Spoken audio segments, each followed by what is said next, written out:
Kia ora, I'm David Chaston with 90 at 9, brought to you by interest.co.nz. This week, get everything you need to know in 90 seconds at 9 o'clock with news. It was a night of celebration in the US, especially for billionaires and men pushing extreme social and religious views. The decisive second coming of a Trump administration will free up new divisive narratives that will spill over globally.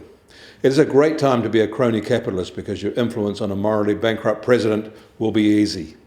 There will be global economic consequences, almost all of them bad for trade and small countries. Markets have reacted that way already. Impending isolation is raising the US currency, which will hurt their exporters significantly.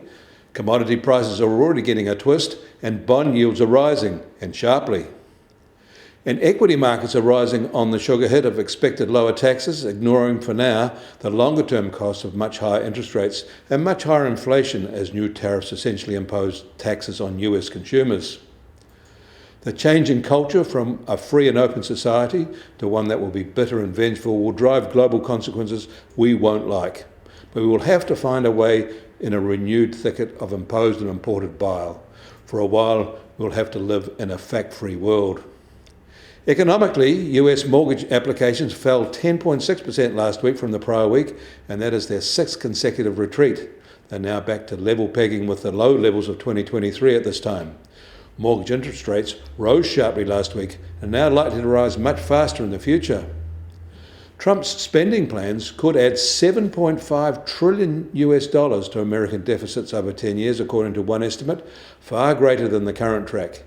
US Treasury yields rose almost 50 basis points in October when markets were pricing in higher likelihood of a Trump win. Inflationary pressures from Trump's policies will leave the Fed with less room to cut rates and keep Treasury yields elevated.